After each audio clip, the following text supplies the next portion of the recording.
Hey everybody, this is Harvey Sluggo Wasserman back with you for the 211th Green Grassroots Emergency Election Protection Coalition Zoom call. We're starting out with 46 people, and the great Greg Palast is waiting for us in Portugal. We got a ton to discuss today, but we want to start, of course, with our magnificent Poet Laureate MIMI GERMAN, who's out in Rattlesnake Country in Eastern Oregon. Mimi, our Laura, do you want to give us our poem for today to get us going? Yeah. Hi, Greg. Hey, Hey, Greg's with us. Good Hey, for you, awesome. Okay. Greg. So, I just have to say this before I read this poem to have it make sense for the group. It's called Resistance, and I've been doing a lot of reading on the women of Rojava and Jinwar. And okay, that's enough said. We should talk about that on another show. Please. Resistance. How much you resist is how much you are alive, say the women of Rojava. There, the women ground the moon. Men fold into the kitchen, their mothers, protectors of the village, where power is neither beholden or given. In the commune of my mind, I live with them, fighting. But I live here in this fight, and the dream has no language, and democracy is the color of ravens and the stench of a dead coyote. Cows stand high on the pile, taking in one last view, where the road plows forever into the stark of America. Fresh snow presses down on the backs of wind-torn sagebrush. Sun glazes over all that is and ever was, bending toward breaking. Resistance is life. I breathe their words. Thanks, y'all.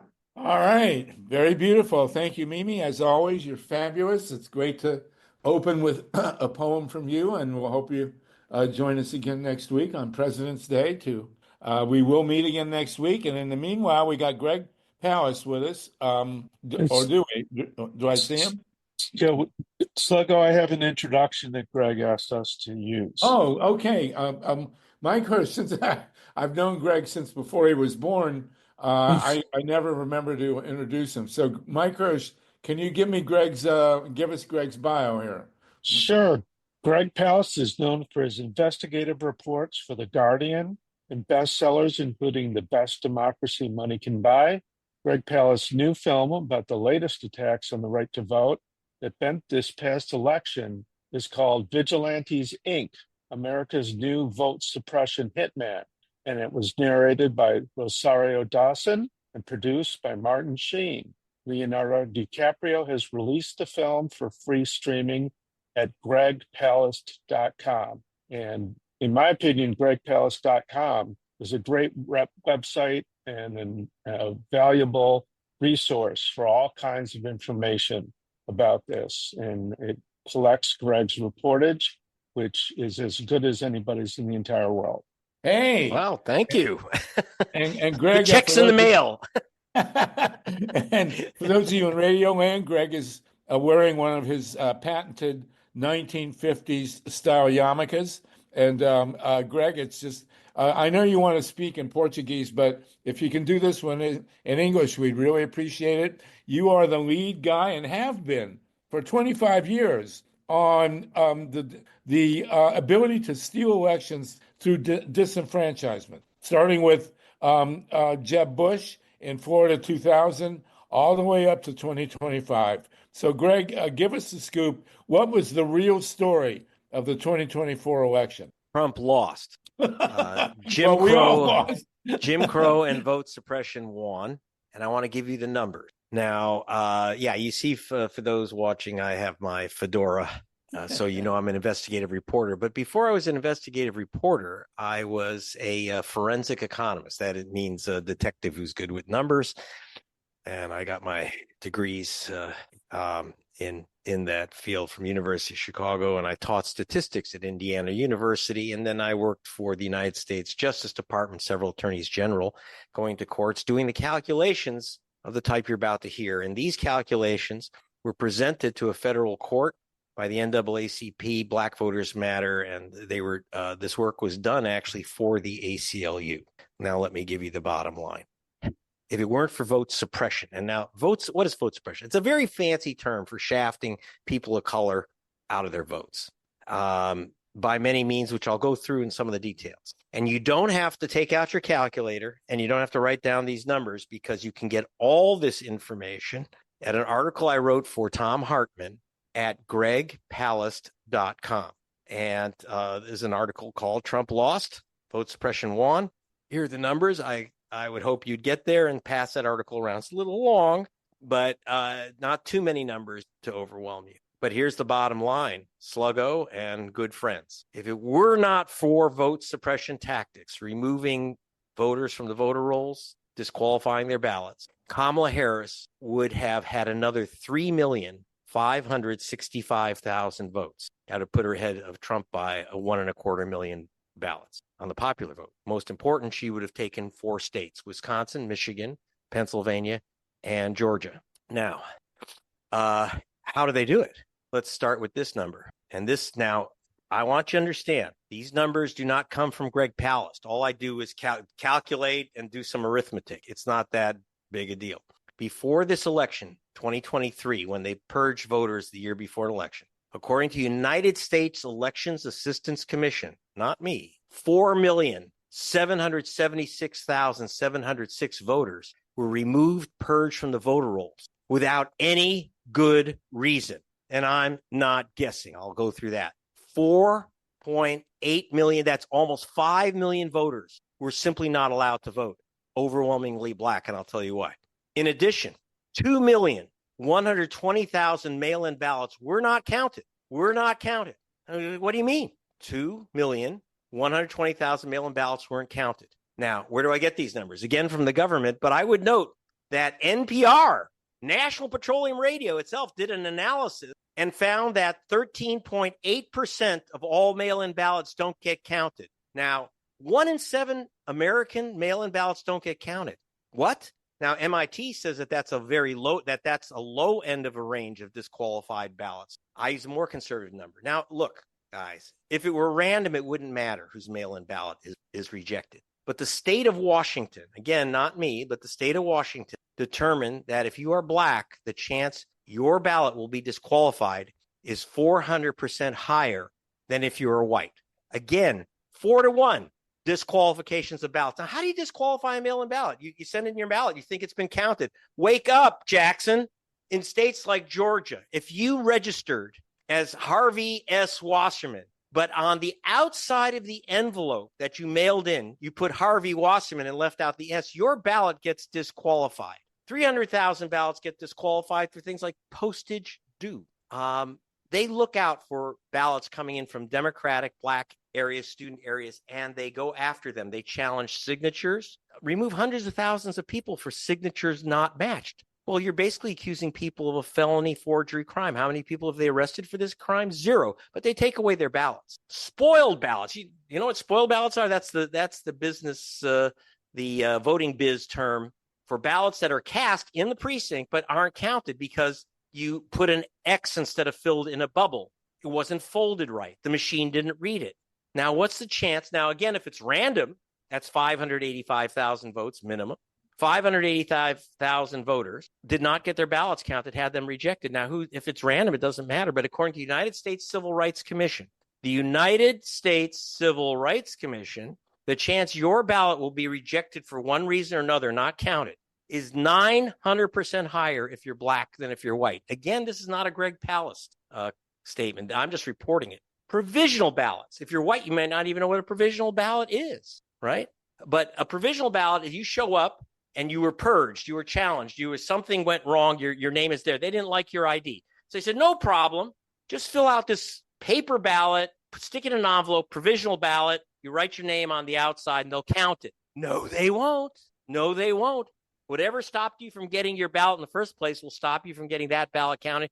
Places, again, like Georgia and many other states, you cannot get your ballot counted, your provisional ballot counted, unless you physically go into your county voting clerk's office, show your ID, show your proof of citizenship, show your address, then they'll count it. You know how many provisional ballots are knocked out? According, again, to the United States Elections Assistance Commission, 42.3%. Almost half of all provisional ballots are thrown in the dumpster. Now, again, if it were anyone, who cares? But again, according to, well, this case, the Brennan Center for Justice at NYU Law School, they said 300, the chance that your ballot will be disqualified, you will be shunted to a provisional ballot is 300% higher if you're Black, Hispanic, or Asian American than if you're white. It's racial. It's not anyone's provisional. It's not everyone who gets a provisional ballot. It's not everyone's provisional ballot that gets counted. As I said, the rejection rate for Black ballots is 900% higher than whites. The worst thing that's happened in this election, the worst, is a brand new system of Jim Crow. These other things I mentioned, they've been in every other election. They're worse this year than probably any other. But this year there was a brand new Jim Crow vote suppression horror. It's called the vigilante challenge. What are vigilante challenges? They are when GREG Palast says that Harvey Wasserman doesn't live in California and shouldn't be allowed to vote there. Now, who is GREG Palast to say that? I'm not a government official. I'm a self-appointed vote fraud vigilante saying, don't let that guy vote. This was last used in 1946 by the Ku Klux Klan to challenge most of the Black voters in Georgia. They succeeded, and they elected a Klansman as governor. But the governor, the Klansman governor, Eugene Talmadge, was about to be arrested by Harry Truman's FBI, but he drank himself to death before they could handcuff him. It was illegal in 1946, but it wasn't somehow illegal in 2024, Mr. Biden. And I don't make fun of people who are cognitively disabled, but nothing happened from our U.S. Justice Department. And I'm very concerned because the group that organized this mass vigilante voter challenge is True the Vote out of Texas, a Trump front group. And they announced publicly that there were 317,886 voters that they had challenged. By August, 3 months before the election, they announced they were going to go for a total of 2 million challenges. Then they took it off their website, realizing that's a good way to get sued. The NAACP said they were facing over 200,000 challenges in Georgia alone. Now, who was challenged? Go see my film Vigilantes, Inc. And again, as Mike mentioned, if you go to gregpalast.com, you can stream the film Vigilantes, Inc., America's New Vote Suppression Hitman, for no charge, thanks to the generosity of Jamie Foxx and Leonardo DiCaprio. Stream that, and then, damn it, send that link out to every person you know. Get that article about how Trump lost. Send it out to everyone you know. Everyone asks me what to do. Well, first you begin with education. You have to unstupid America. And don't just send it to your friends. Send it to your goofy brother-in-law in Iowa who thinks Trump won. Now, how did this? So in the case of these vigilante purges, the reason the film, by the way, is called Vigilantes, Inc. is that's the name that the Ku Klux Klan used to cover its tracks before the 2024 election. And so that's what they did before the 2024 election. And in Georgia, for example, you'll see in my film, Major Gamaliel Turner, 70-year-old career military, the Pentagon's expert on warfare of the future. Now he has a home near Fort Benning, Georgia. And then he was assigned by the government, by the president, to go to Fort Hueneme in California. He never got his absentee ballot. Now, I got to tell you something. Soldiers are allowed to get an absentee ballot when they're assigned to another base. Even if you're a Black soldier, believe it or not, even if you're a Black soldier. 2 days before the election, Major Turner calls up the county voting office in Columbus, Georgia, and says, "Where's my ballot? Where's my absentee ballot?" And they said, "Mr. Turner, you've been challenged." He said, "What does that mean?" "Someone challenged you." They wouldn't give the name. I can tell you the name. His name is Alton Russell. He's a Republican Party chairman in Southern Georgia. Not a government official. The Republican Party chairman challenged Major Turner and 4,000 other voters in Columbus. As far as we can tell, most of them were Black soldiers sent to other bases. That's their trick. Yes, the GOP targets soldiers. They target the military. That's not maybe, okay? Because I have the names. So we called 800 of the people that were challenged. 800, if you're a statistician, that's a big sample. Overwhelmingly, Black people were challenged. Overwhelming. That's how this game is played. And every single challenger that we found, and there are 40,000 of them, every single one was a white Republican activist or official. I'm not being racist by saying it's white people. And I'm not being partisan by saying it's Republicans. I'm being a reporter by giving you the facts, ma'am. Giving you the facts. Now, how did this happen? Well, it's Jim Crow's been here, but how the challenges happen, et cetera, because according to the Brennan Center for Justice at NYU, 30 states passed laws making it more difficult for voters, in particular voters of color, to vote. Now, for those people like Joe Biden who say that our elections are perfect, then let me ask you, Mr. Biden, why did Republican legislature pass laws to make it harder for Black people to vote? Are you saying that that had zero effect, Mr. Biden? That had no effect? That's what I'd like to know. It did have an effect, and I'm measuring it. I'm measuring it here. That's what I do. That's what I take into federal court. That's what I do for a living when I'm not a reporter. My day job is doing these calculations. So if you have any questions, I'll answer them now. Well, Greg, I want to make it clear. You're talking about the 2024 election, Yep. which has been used to facilitate the ongoing coup d'etat on behalf of Donald Trump. And you are not a stranger to these issues. We first met after the 2000 election in Florida, where then Governor Jeb Bush disenfranchised, and you're the one who broke this story, some 90,000 voters of color, and in an election that was decided by 537 votes. In Florida, yes. It was challenged by the Congressional Black Caucus. At the time, I think there were 19 U.S. reps in the Black Caucus, and that challenge was refused by then Vice President Al Gore, of all people, who strong-armed the Senate and refused to allow a constitutional challenge. You then joined us in Ohio 2004, where a lot of the similar stuff happened, and Bob Petrakis and I, along with Steve Rosenfeld and others, produced about 6 books, a lot of it based on your work in Ohio 2004. We saw similar stuff, especially in 2010, when the gerrymandering totally changed the composition of many state houses and the U.S. Congress. And then in 2017, in Pennsylvania, Wisconsin, and Michigan, where Hillary Clinton refused to join in to question the vote then. In 2020, we had a reasonably fair election, largely because of the mail-in votes on paper ballots. But now you're saying that 2024, about which we have not heard a peep from the Democratic Party, was not legitimate. Is that basically what you're saying? Most of our elections aren't legitimate because of the poison of Jim Crow. I'm telling you, these are numbers from the government. I know someone cites the Cook political report for numbers. They're not an agent. We have a United States elections whose job is to track America's dark little. We don't count all, and we don't let every American. And that's still the stain of Jim Crow and racism. Now, the number, I said that 13.8% of mail-in ballots don't get counted. That's NPR. I use a more conservative number than them. MIT says it's higher. Mail-in ballots are not a solution to anything. I would tell people never go postal and avoid it because of massive disqualification of votes. And if you're Black, definitely don't mail your ballot. They're looking for those ballots. They will disqualify. As I said, the state of Washington, not GREG PALAST, at 400% of mail-in ballots. There's a 400% higher probability your vote will be challenged and disqualified if you mail in your ballot if you're Black.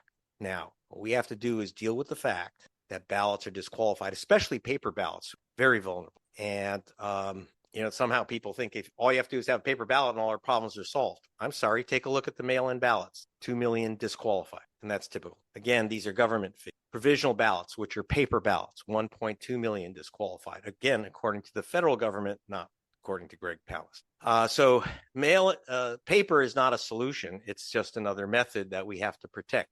There is no safe method. One thing I didn't mention here, because I found no evidence of it, is you notice that I don't mention that Elon Musk changed the vote from outer space. I have no information. So, I don't know what he did do, but I can tell you this, these are hard numbers. These are hard numbers. And Joe Rogan may not like it, but these are the hard numbers. All right, Greg, you're a national treasure. It's an honor to have you with us. And we got 94 people. Let's start with Nathan Taylor.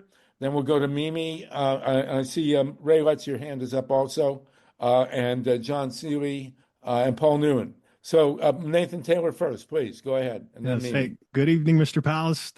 Good I evening. do have a few questions for you. I love your work. Sure. Thank you. Specifically with suppression of mail-in votes. I do think that was a huge impact. And I've had hundreds of people, thousands of people reaching out, kind of saying, "Hey, my votes aren't showing as counted." So that was huge. But I did kind of want to briefly ask you kind of about your statement, as you just said, with any concerns with voting machines, and how I think you had mentioned maybe that was a tinfoil hat conspiracy. And I do think, as you said, there is, it's very difficult to say anything substantial with Elon Musk. But so I'm Nathan Taylor. I am an executive director of the Election Truth Alliance. My background is cybersecurity and data analysis. I'm also a signal officer in the Army National Guard. And so I say to you, do you think there's any consideration about some of the recent findings that have been published by notable experts such as Ray Lutz, who's here with us, and John Brakey and Smart Elections, talking about potential manipulation of the voting machines, whether statistically or other concerns, specifically in Clark County, Nevada, or Washoe County, or Arizona, or Pennsylvania, or North Carolina? So have you seen, or do you think there's any validity worth checking deeper into those concerns? Well, as an investigative reporter and investigator, I'm always for investigating. So the last thing I'm going to tell you is don't investigate. What I'm saying is that I haven't concentrated on it and I haven't found it. And I can 100% explain Trump's numbers through measurable vote suppression. I haven't seen anything which convinces me that Elon Musk messed with the voting. And I think that the word that you used was potential problems. The numbers I gave you, 4,776,706 will purge. That's not a potential number. When I said that 2.12 million mail-in ballots were disqualified, that's a number, not a potential number. So potential is, it could be there.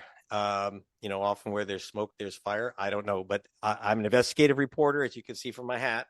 And if I haven't investigated it, I ain't reporting it. So I'm not saying, and that's the other thing, I'm not going to say it doesn't happen. It didn't happen. I'm just saying I don't have the information and I can explain this election without recourse to guessing or suggesting something could have happened. I'm telling you what happened. Now, I do notice that about 7 people said BBC and the Cook Report and everyone else is saying Trump won Georgia by 115,000 votes. By the way, I was the chief BBC reporter on American vote suppression. So if you want to quote me to me, you can. Yes, I have said that the official result, and since you've quoted me to me, is that Trump won Georgia officially by 115,000 votes. That's after the effect of these vote suppression techniques. He won by 115,000 votes after 200,000 challenges by GOP operatives to voters. That includes a massive rejection of mail-in ballots. That includes, are you ready for this? The state of Georgia targeted 875,000 voters for a challenge. Now, just so you know, I went through their purge list twice with the experts that I hired that are the experts for Amazon on saying where you live. And, Mr. Taylor, there's a lot of Nathan Taylors in America, but I bet Amazon does not send you someone else's tidy-whities because they know where you live. And I hired the experts for the United States Postal Service. So between the post office and Amazon, they know where you live. And I had them go name by name through the Georgia purge list. And they gave me back a list of 198,000 names and addresses, not guessing, not estimating, not potential, not probably, no sampling. This is 198,000 names of people who were purged from the voter rolls for supposedly not living at their legal voting address. And they live exactly there at their legal voting address. Overwhelmingly, these are Black voters. And if you'll see in my film, Vigilantes Inc., again, stream that thing for free at gregpalast.com, Vigilantes Inc. You'll see Christine Jordan, 92 years old. I was at an Atlanta voting station. A lot of Black people are being thrown out of the station. Christine Jordan, 92 years old, was thrown out of the station after voting there 50 years because they said she didn't live in Atlanta anymore. I went down the street to her Atlanta house. There on the wall was a picture of Christine with her cousin from 50 years before at that house having dinner. Her cousin was Martin Luther King Jr. Now, I know some people have questioned me, and I'll tell you what, you go to Christine's house and you tell Martin Luther King's cousin that she is a fraudulent, felonious voter, and you make a citizen's arrest and cuff that old lady because we have to stop voter fraud. And I don't think so. So I have the people, I have the faces, I have the names and address. I did the same thing in Wisconsin, name by name by name on their purge list from 2020. Now, in that case, Black Voters Matter presented my material with their lawyers to the state of Wisconsin election board, and they stopped the purge in 2020. That's the only way that Biden won in 2020. Republicans had more influence on the board in 2024, and that same poisoned, felonious, wrongful purge was applied in 2024, and that's how Biden lost Wisconsin. Okay, it is now. If you want to tell me what the official numbers are, yeah, I know the official numbers. I'm not questioning the official numbers are officials by racist officials who practice Jim Crow tactics to keep voters off the voter rolls. And so this is what happened. So I'm giving you the numbers. If we didn't purge these legal voters, the 198,000 in Georgia that were wrongly purged, if we didn't challenge those 4,000 soldiers, only one got their vote. Major Turner actually flew to Georgia 5,000 miles to get his vote counted. He brought in Mark Elias, the lawyer from Washington, D.C. He went to federal court, got his one vote counted. 4,000 others didn't. Again, mostly Black soldiers in the Fort Benning area.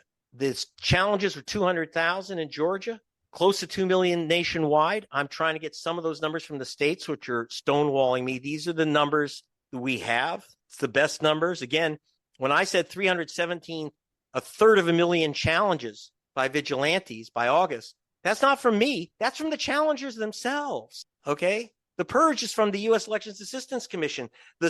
The provisional ballot rejection rate comes from the U.S. Elections Assistance Commission. It's not my numbers. So that's all I'm telling you. Which I'm sure the Election Assistance Commission, I'm sure, will soon be defunded. Absolutely. Yeah. And I want to remind people that Greg's film, Vigilantes Inc., you will get to see him. He goes to the house of a purger, a woman who, did she pull a gun on you? And she didn't pull the guns. What happened was, so if you watch Vigilantes Inc., you'll see a Republican Party official dressed like Nancy Reagan in red and heels and the whole thing. And I was interviewing her on camera. In her house, in her Gone with the Wind mansion in Georgia. And she challenged 32,000 people. And she said that she was very proud of challenging 32,000 of her neighbors in Cobb County. And when I showed her pictures of her Black neighbors in Cobb County that she challenged, I said, "Do you know these people?" She says, "No." I said, "But you challenged their right to vote." And she says, "Well, I can't call 32,000 people." Right. But and I said, "But you could challenge their right to vote." Right. Then she threw me out of her house. And here was the problem. She had a loaded AR-15 next to the door. She had ammo stacked up to the ceiling, loaded guns all over the place. So I didn't argue with her. I did ask her if she was living at her legal voting address, but there you go. My crew, my local crew ran for their lives. I don't blame them. Yes, well, your local crew, as they say, was gone with the wind. We'll go to Mimi, Paul, and then Ray Lutz. We have 102 people with us, and we are being live streamed, by the way. And Greg, if you don't mind, I do want to take the recording of this and have it transcribed, and we'll put it up on Substack. I'm counting on it. Okay. All right. Very good. Mimi, go ahead. Our poet laureate, and then Paul Newman, who has donned a fedora in your honor. Go ahead, Mimi. So let's just take the 875,000 voters challenged in Georgia. They were purged. Yeah, they were marked for purge. Yeah. Purged. There's two different things. I just want to let you know. I don't want to create confusion here. And if you go to my article, you get it.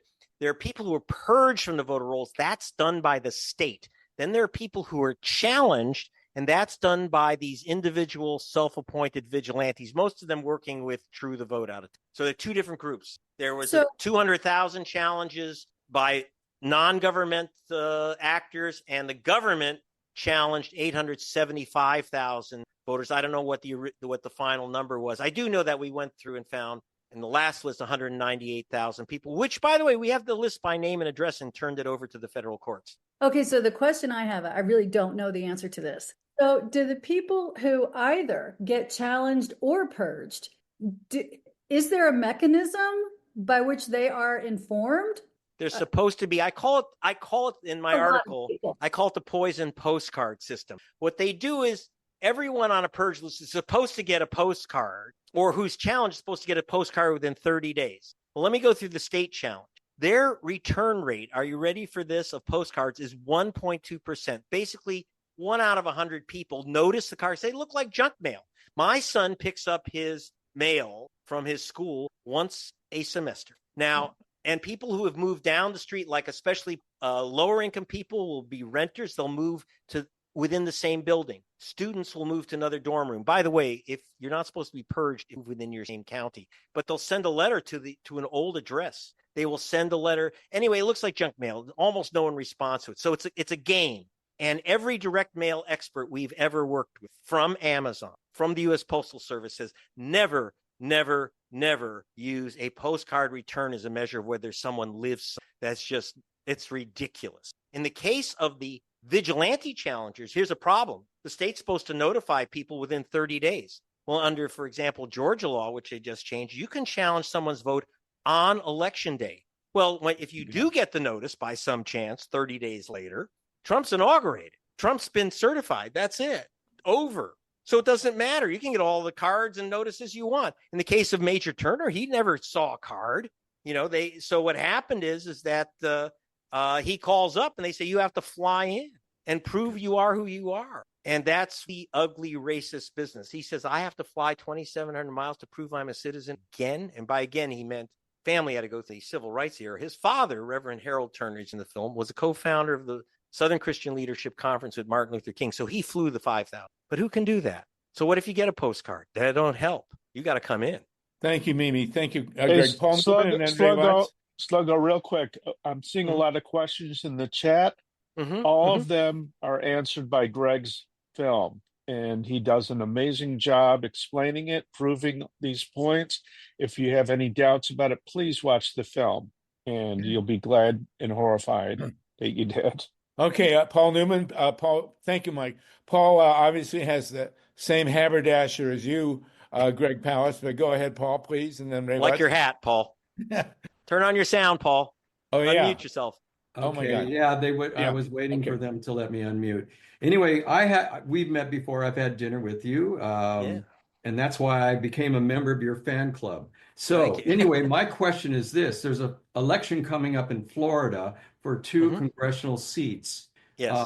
And the Democrats are running. We got a DOJ Pam Bondi, who's a total crony. What's going to happen? Are they going to rig the election against those two? And it'll even the House. I mean, it'll make the Congress even. And then when we get New York, we'll have the majority. Then the co-equal branches will have more power. So what do you think about this? Do you think Florida's going to try to mess with the election for those 2 Democrats? Florida's always messed with the elections. Florida hasn't had an honest election since the Spanish Inquisition. Okay. So I know that I get attacked a lot, but I go back to slugs. First I ran into Florida when I was at the Guardian BBC and uncovered that over 58,000 black men had been removed from the voter rolls. They were called felons. Not 0 was a felon. And if it weren't for Paul Krugman, that would not have been in the New York Times. It still was. It was only in Paul Krugman's column and Bob Herbert, but he doesn't count because he's black. So this is Florida's game. And so, for example, Florida overwhelmingly passed a law saying if you do have a felony, they're one of the last states to still permanently remove your voting rights if you have a felony. 65% of the Florida public voted to remove that restriction. I think it was 65%. Yeah. Check that. Yeah, it was very high. It was pretty big. And Republicans and Democrats. But then the state added, but you have to make sure that your accounts are cleared of any fines or anything else. You have to understand the state doesn't even have the records. There's no way to check. So what happened is we have literally hundreds of thousands of Floridians who have the right to vote, who still have not received that vote because they're scared to death. I think rightly so, that someone will say, wait, you had a parking ticket or you had a court fee of $40 from the case you were in and you didn't pay it. So now you've committed the felony crime of voting illegally. So this is this is one of the tactics that's used in Florida.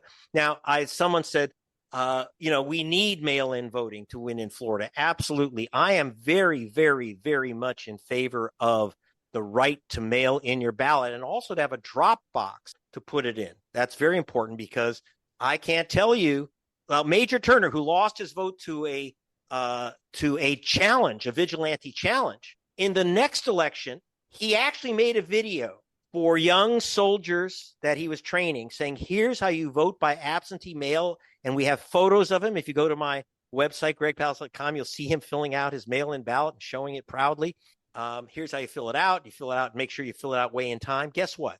He mailed that more than a week in advance, and they said it came in late and didn't count his ballot. Guess what? What color is Major Turner? Can you guess? No points. Exactly. Wow. So massive disqualification of mail-in votes, especially voters of color. Don't mail in your ballot if you can avoid it. But if you can't, like I'm on the road, I'm almost always on the road on election day. I have to. The best is to vote. Don't wait for election day, man.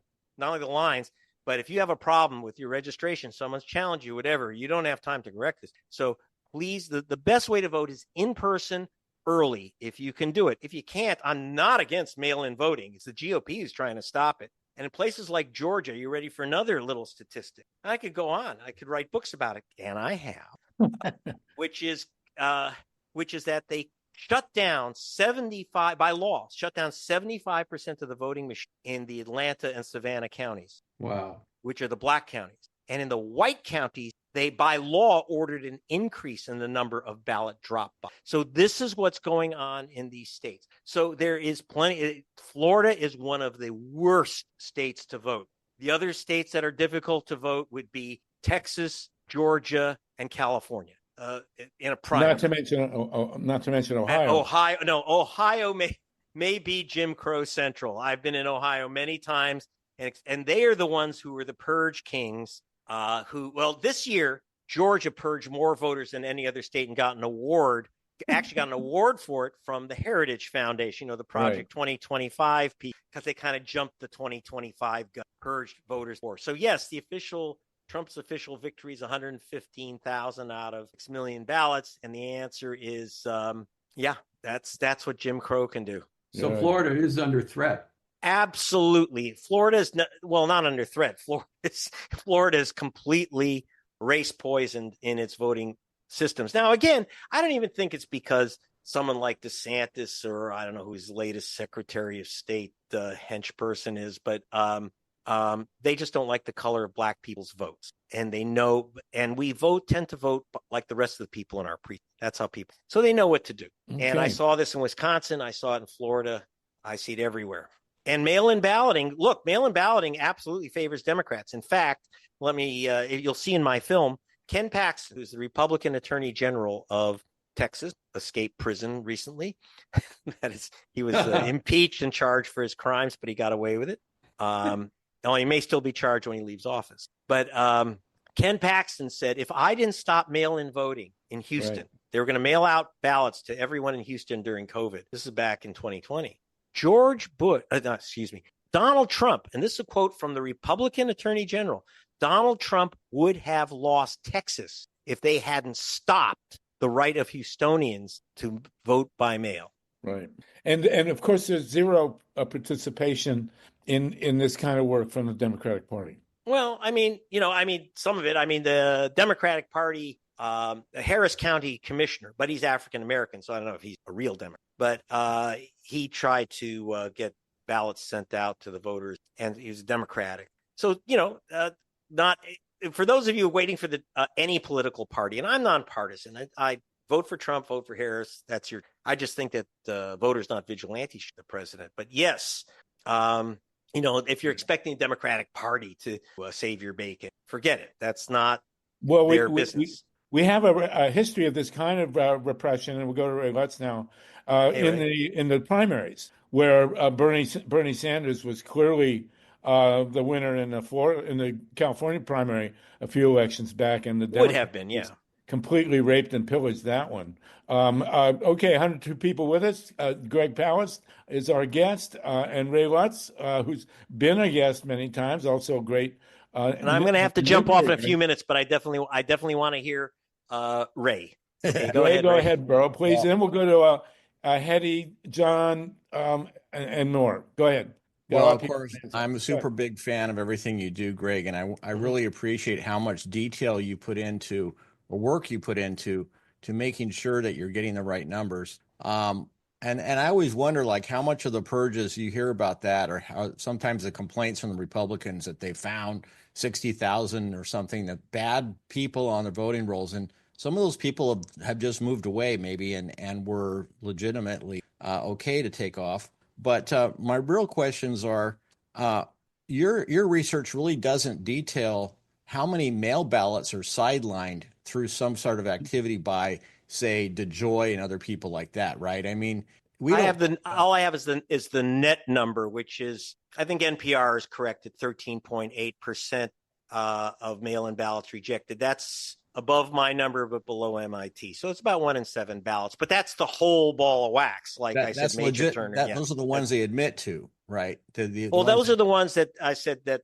were found by myself, MIT, and the NPR investigation. Okay, I'll have to look into that because I'm curious. And then my other question is, how much do you think same-day registration thwarts these scams? Maybe a little bit, or do you think it's because I often refer to that as a way out? Well, two things. If you have same-day registration, you are in a state, you are no longer subject to the voting rights. Let me read the National Voter Registration Act. So again, if you say that you have same-day voter registration, one of the problems is that in states like Wisconsin, and they'll say you're purged off the voter rolls, you can't vote. Some states actually prohibit you from saying, by the way, you have the right to register today. I think one of the things that we should do as activists is inform people that if you've got a problem, just say, I want to register right now, and then give me a ballot. I think that is important. I think it's so these are good questions. Go ahead.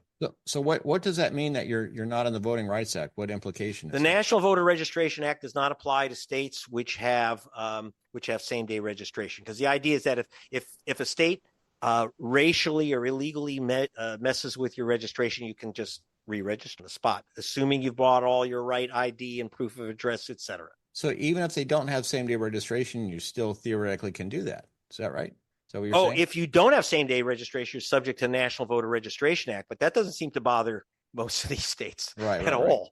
Georgia's subject to NVRA, but they don't care. I mean, it is a total Jim Crow operation.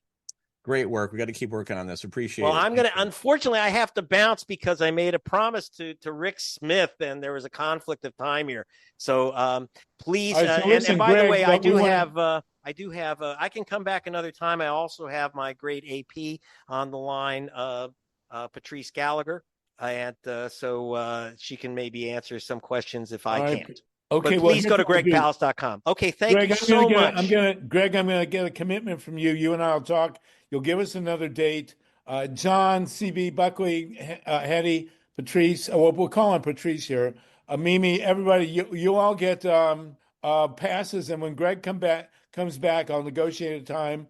You'll be first with questions. Okay. Thank you. Sorry to monopolize so much of your time. I appreciate the opportunity. Thank you. That's what you're getting the big bucks for. We really appreciate it. We got 107 people with you, and we live broadcasted. You're saying that Patrice is your go-to person here. We'll continue. Yes, and she was with me in Georgia. She's our new assistant producer, and she might not have all the answers, but she can direct you back to our site. So thank you. Okay. Bye. All right, Greg, you'll be back with us. Thank you, Greg, and go out and ride that 90-foot wave.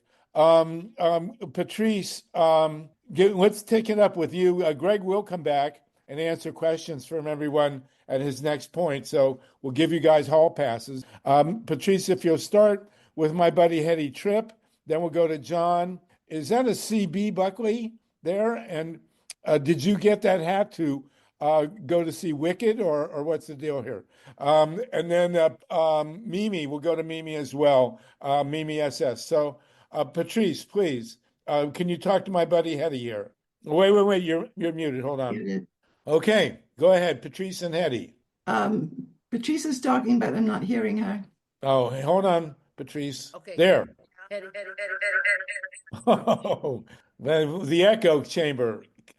Try again. How about now? You have a cell phone on or something? Nope. Try again there. Okay. I don't know. Is Greg in the other room? If Yeah, Greg's turn that off. his computer, Hold on, maybe Come on my phone. that's why you got to either turn off the thing or turn off your phone. You can't have both. All right, she's disappeared on us. Maybe she'll come back. Hedy, is that a picture behind you of downtown St. Cloud, Minnesota, or are you at the beach? That's just my fantasy at the moment. But Okay, well, hopefully Patrice will be right back with us. We have John Seeley, CB Buckley, and Mimi, and we have Victoria Alexander entering the room. I don't know if that's Patrice or not. Patrice, is that you? Everybody, Greg did have to go. I'm so sorry, but we'll run through this till the end of the hour, and then when Greg comes back, you'll all be first to hear. Let's see if Patrice is coming back. I know that Patrice has been working with Greg and may be able to answer some questions. Patrice, there you are. Okay, ask to unmute. Patrice, let's get you unmuted. Oh, man, this is the worst part of the job here is trying to get people to unmute. Steve, can we get her unmuted? Yeah, generally, if they're co-hosted, they can unmute themselves. So she is co-hosted.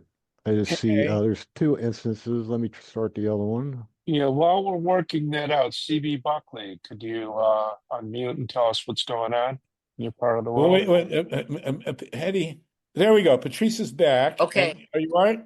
Can you hear me? Yeah, Okay. no echo. Okay. Okay, Hedy and Patrice, you're together then. And John Seeley and excuse me just CB a and minute. Mimi. Excuse me just a minute. Greg didn't know that I have a village board meeting soon, but I'm going to stay on as long as I can. Go ahead, Hedy. okay, very quick. When Greg was saying that voter suppression targets Black folks in particular, what he may really mean is that they're targeting communities of color, particularly Black communities, right? Now, I'm looking at Al Jazeera's information on Wisconsin, and there was a 13 percentage point shift of Black votes towards Trump. And I've seen other information describing that the Black votes for Trump came mainly from male Black voters. And I was wondering, if you or Greg had anything to say about that. I can't speak to that exactly, but I do know that Milwaukee, Wisconsin was severely targeted. Who would think Milwaukee, Wisconsin? But mainly the voter purging and challenging, especially challenging through AI, originated with our friend Brian Slaveholder Kemp out of Georgia. Yeah, and of course Milwaukee would be a huge deal because Wisconsin was one of the 7 sacred swing states, and Milwaukee would. Now, Hedy is in Minnesota. I guess Minnesota snuck through. Is that right, Hedy? No, but we were fighting to keep a trifecta, and that's being challenged. So I think now it's like 67 to 67 instead of a Democratic House. And in addition about Milwaukee, I can't remember who, because I'm fairly new to GREG PALAST team, but a billionaire, you guys might know, poured a ton of money into Milwaukee. And who was that? I can't remember his name. Greg would know, of course. All right. Well, Patrice, I hope when Greg comes back, you will too, and be his supporting team. Hedy, and Patrice, you should know that Hedy has done a lot of work with women of color over the decades, and is a very important organizer. So thank you, Hedy. Is there anything else you wanted to ask? No, we will give other folks a chance. Okay. CB Buckley, I know you've just gotten back from seeing The Wizard of Oz. Would you want to ask something of Patrice, and then we'll go to John Seeley? I think my legs are still poking out from under the house. Telling me. Are you the Wicked Witch of the North or the East? Well, the question is she a good witch or a bad witch? I'm a good witch. In spite of the blackness, see, I speak out of both sides of my. Black is beautiful. Black is beautiful. Indeed, it is. Hedy, I'm going to mention something that Hedy mentioned because I'll put in information there. I saw the Vigilantes Inc., and I learned very carefully. And what Greg had mentioned is that the lists that he got had a BLA in it. So he wasn't just targeting communities. When the person's specific name came up, they knew if they were Black, Latino, or Asian. So therefore, they could easily target those people, and he was able to personally then verify. So that I just want to mention. Thank you. Yes. Certainly. Okay. Anyway. CB, do you go by CB? Is that what we call you? Okay. Yep. Yeah. Is there anything else you wanted to ask, Patrice? Yes. Well, actually, this is not as much a question. I just want to mention something. Again, I saw Vigilantes Inc. Thanks to PDA. Thank you. I also saw Greg interviewed on Status Coup. Thank you for going on there too. But what I am thinking is I totally believe, and in my heart, that this is what happened, that there was voter suppression because Trump talked about it.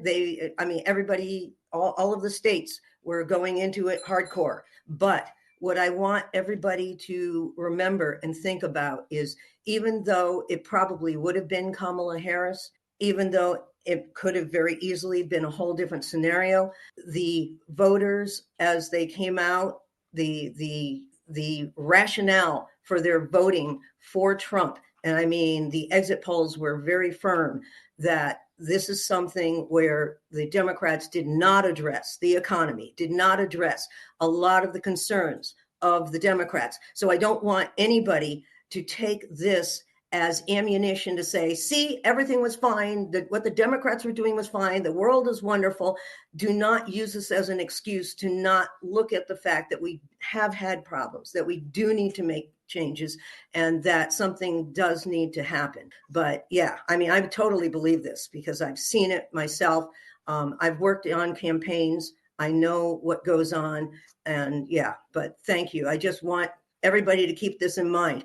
Our economy is not good, and that's not something that was addressed before. The people do have concerns, and we do need to continue to address those concerns. That's it. Thank you. Okay, thank you very much. And Patrice, you want to say something to that before we go to John Seeley? Agreement. Sorry? I'm in agreement.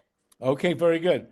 John Seeley, we need to unmute you. And you are also wearing a hat, but it's not a fedora for those in the radio audience. Okay, go ahead, John Seeley. Well, I think Greg's done tremendous work over the years, and it's, invaluable, but I don't think it, necessarily goes as far as to prove or even make it likely that Kamala won the election. Now, I'd like, I don't know whether Patrice wants to address this, but I do not understand the theory of how, when, for example, in Michigan, the Democrats control the Secretary of State, the Attorney General, the governorship, the large counties, and the chair of the Democratic Party is Black. How do we get away with voter suppression? And can't they defend against it? Ditto pretty much in Pennsylvania, where, we have a Democratic governor, Attorney General, and the Democrats are in charge of the election machinery in all the large counties where most of the minority people live, Philadelphia, Pittsburgh. Great question, John. You don't name all the cities in Pennsylvania. Let's get an answer. Okay, thank you. Thanks, Mike. Thanks, Mike. Oh, we got the idea there, John. Very good. Stay with us, Patrice. You want to answer that? How does this happen? Well, it's my understanding, my experience that when you're challenged and or purged, especially challenged, and who even knew anybody could be challenged? When we're challenged, especially through that AI, you don't know you're being challenged. You don't know you're being purged. So if you don't know you're being challenged, you're being purged, your vote's not going to count. So it doesn't matter who's in. Why don't the Democrats know who's being challenged since they're running the election office? You don't know you're being challenged. Why don't the Democratic officers know? Well, that's something we've got to work on. Well, let's just say Mike Hirsch and I were talking about this. There's a tradition, certainly since 2000 and 2004, between Al Gore and John Kerry, and then 2016 Hillary Clinton, of the Democratic candidate disappearing after the election. John Kerry famously, we briefed John Kerry about irregularities in Ohio 2004, and he had $7 million in a fund to investigate But irregular Harvey, we're not talking in the about election. after the election. We're talking about And before well, the election. the day after the election, with all this money, he did no challenges, no investigation, and went windsurfing. And in 2016, Jill Stein came in with Bob Petrakis to Michigan and got a judge to rule that there had to be a recount, but it required her, the Hillary Clinton, who was a potential winner. The ruling was that since Jill Stein couldn't win, the request for the recount had to come from a potential winner, i.e., Hillary Clinton, and Hillary Clinton declined to have a recount. Now, in 2024, with the GREG PALAST and Ray Lutz raising these issues, and Stephen Spoonemore and Lulu Friestad, Kamala Harris has completely disappeared. I mean, you have to wonder, did Kamala Harris run for president, or was that a hologram? She's completely disappeared, as if she never ran. So there is this syndrome. And after 2020, Donald Trump did not disappear, the question then is, what are we dealing with here? You raised the issue, John, of the role of the Democrats. Patrice, is there any indication in your research that the Democratic Party has shown any interest in the issues that Greg has raised here, or that Ray Lutz has raised? Zero. Okay, that's ZERO, correct? Okay, great. And Sluggo, real quick, John Seeley raises a very important point, and we've kind of addressed it, but not completely to his satisfaction. John is asking, why aren't the Democrats doing more to stand up against these voter purges when they have all this institutional control in these states? And that's a very good point. If I could remind everybody, when Howard Dean was the chair of the DNC, he was about to go on all the Sunday morning talk shows and accuse the Republicans of doing all of this chicanery, vote switching, voter suppression, this, that, and the other. And what happened was people in the DNC took him aside and said, the problem with that is if it's hard enough for us to get our people to vote. And if the word gets out that their vote is not going to count, then they won't turn out at all. Now, I'm not sure that that's that convincing to me, but it was definitely convincing to Howard Dean. And that's the groupthink that dominates the Democratic Party. So, John, I know this is not the answer you want to hear, but this is what Greg said, what Patrice said, and what Sluggo is itemizing. And if I can just summarize it, do not expect the Democratic Party to do diddly-poo when it comes to defending rights to vote. It's just the saddest thing that you can say. Lyndon Johnson signed the Voting Rights Act, and since then they pretty much checked out and gone to sleep. It's a Rip Van Winkle party when it comes to all this. And we had Merrick Garland, who was a Rip Van Winkle when it came to everything. Everything. I think he was like the groundhog. Must have seen the shadow and went back to sleep. But this is not an answer that John or any of us want to hear. But this is something that we've got to do for ourselves. Well, let me document this. First of all, I'm going to disagree with you, Michael. The Democrats do diddly-poo. That's exactly what they do. And there's two major instances. In 2000, when Greg raised the issue of the massive disenfranchisement in an election decided by 537 votes in Florida, the Black Caucus of the U.S. Congress demanded there is a constitutional clause that says if one senator and one representative raise a challenge to a state's electoral delegation, there has to be a 2-hour meeting, a joint session of Congress to discuss it. So Al Gore, who was presiding over the joint session of Congress, confronted with 20 or thereabouts members of the Black Caucus, strong-armed every U.S. senator on the Democratic side to not join the challenge. This is the guy who just lost the election, allegedly. We know the later vote counts show that he, in fact, did legitimately carry Florida. And the Democratic Party response was to scream at Ralph Nader for the next 20 years, who had nothing to do with it. So there's Al Gore killing the challenge to clearly an illegitimate electoral delegation. In 2004, I was in Columbus, Ohio, worked with Bob Petrakis. We knew the people. We knew John Kerry's people in Columbus. We presented them with what became 6 books worth of fraudulent behavior in the Ohio 2004 election, which decided the election in the Electoral College. And the response of the Democrats was to say exactly what you said, that we don't want to raise issues about the vote count because then people won't come out to vote. And the Democratic Party refused, really attacked us. We published all sorts of stuff claiming irregularities in the 2004 Ohio election, and no Republican ever cared.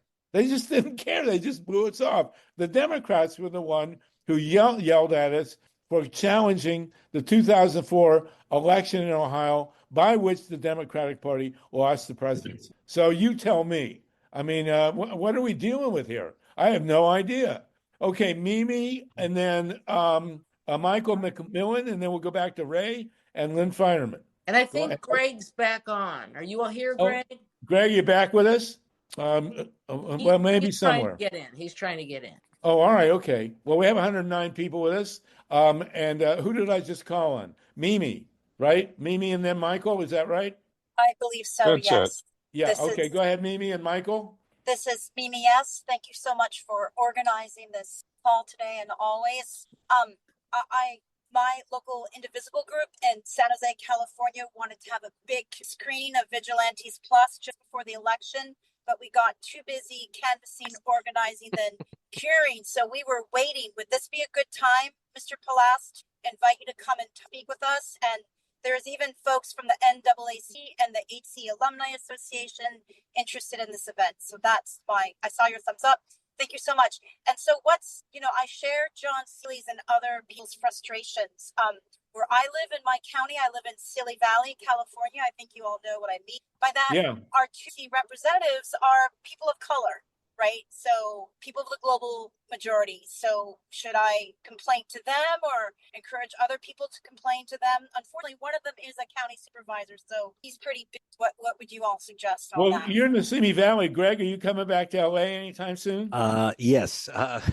My erstwhile home is still in Los Angeles, but for those, by the way, can people hear me now? Yeah. Good. Yeah, you're good. I wanted to mention, and Patrice can help you too, or you go to gregpalast.com and it says contact Greg. And what we have is we have Blu-rays, we have DVDs, we have high quality downloads. We have the special equipment you need for movie theaters, streaming, whatever you need to have community meetings and show the film Vigilantes Inc. It's entertaining. and we've had many community groups, some big and some connected virtually, including I had a showing twice with the PDA online. Rainbow Push has had a showing which is connected to their 3,500 church cable operation, but it could just be 12 of your friends in a room. I recommend you invite everyone, including your NAACP, local NAACP people. Let's make this once again a community thing, and not only invite your Democratic leaders, invite the Republican leaders. Not all of them are dishonest, and maybe they need to learn something, about this system. Don't assume. We don't have to be partisan about this. This is about American rights, not about Democratic rights. This is about the rights of Americans to vote. So let's invite everyone in. But the important thing is to educate people, because you just have to unstupid people. You just got to give them these numbers. And the thing is about the reason I push the film is you get to meet people like Major Turner, who was removed from the voter rolls. You meet his family. You meet Christine Jordan King's cousin, who was thrown out of the polling station. You get to meet the people, and you get to meet, by the way, the perps too. The crazy Republican Party vote challenger. Again, he's a vice chairman of the party. He's on the state committee, and he dresses up like a vigilante, like Doc Holliday with a loaded 6-gun. That was not to tell you. And so you want the story.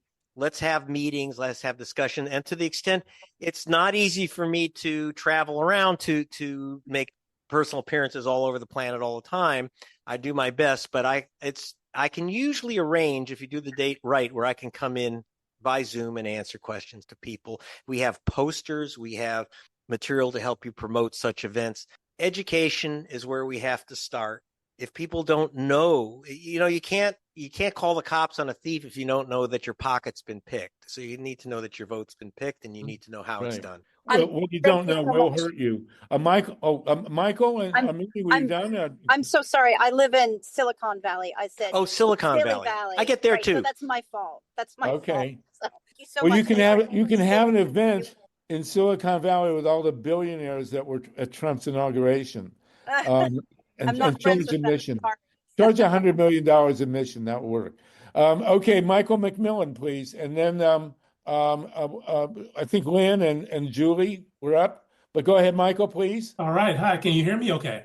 We're good. We're good. All right. So I wanted to address the question of why even in municipalities where you have African Americans in positions to impact the vote or to address voter suppression.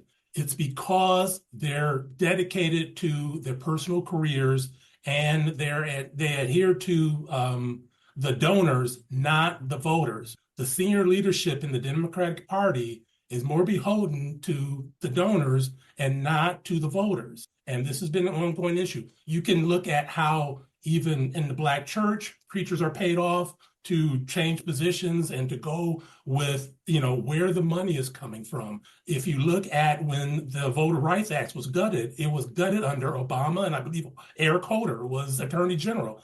Other than a brief statement, they did nothing. And that's because the donors are more important, not the voters. They think that they can, scare people enough that they will override that discrepancy in the percentage difference. And so that's what I wanted to say on that issue. You cannot assume because a person is African American that other than their own self-interest, they will override that. Greg, thank you. You want to jump in on that? Just make an interesting side note. The Reverend Jesse Jackson actually met with President Biden and Kamala Harris before the election. Gave them my film. They know me. They said, listen, you got to look at Greg's new film. But most important, you have to do something about it. They are scared to death of dealing with what is seen as a racial issue. That they don't want to be seen as the Black party. And this is particularly this time. Yes, it was, Barack Obama had control of both houses of Congress. It was a time to re-up and make permanent the Voting Rights Act. In addition, and again, I would like, I'd like to see the Democratic Party or others get behind it, and some of our officials of any color get behind it. But I found working with NAAC and Black Voters Matter and Rainbow Push and Southwest Voter Registration Education Project, Latino Frontline Group. That's where we're going to save our votes. And I agree, you're not going to get establishment leaders who are elected by the current voter rolls and the current system. In other words, you would have a very different Democratic Party if everyone got to vote. That party would change. So a lot of these people, remember, you got the party of incumbency, which isn't too comfortable about correcting our voting system that elected them. And obviously, like I said, Biden, they're so afraid. They put people who talk about vote suppression, which is a real measurable, you can see it on camera. I'm there at the polling stations. People are being thrown out. I'm right there. I've got them on camera. I've got the people that do it, the perpetrators on camera. Yet hard to get into the media and impossible after an election because you're thrown in with the Trump and their election deniers. No, I'm not denying an election.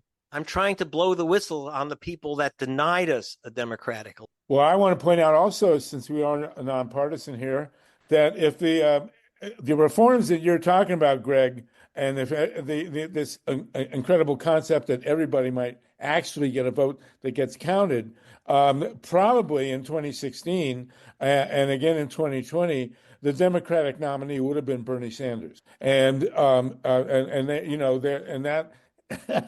I don't think I need to say any more. Right. Well, I wrote it. You can go to gregpalast.com and look up Sanders. And I did an expose for Democracy Now! how Hispanic voters in particular, because they have a system in California. It's like the tricks played by the parties are very interesting. In the case of California, for example, you're told that if you have no party preference, that is an independent voter, you can still vote in the Democratic Party, and that's just not true. It's almost impossible to vote in the Democratic Party if you're not a registered member of the party. That way, most people in California are registered as non-party preference independent. If you try to vote in the Democratic Party primary, good luck. And this is the way that they knock out young people, progressives, and especially Hispanics who were very much in the last race were for Tio Bernie. So both parties do it. I saw this happen in New Mexico, where Democratic Party played games with provisional ballots in the Acoma Pueblo. All politics is local. And the Democratic leadership of the county wanted a uranium mine. The people in the Pueblo did not want the uranium mine because the last uranium mine poisoned their children, destroyed their Democratic Party, sent them mail-in provisional ballots and mail-in ballots, which they sent back, but they were given by the government the wrong envelopes, and then the county government, which sent the wrong envelopes to the Pueblo, disqualified all the ballots, saying they were in the wrong envelopes. So the Democrats can play these games too.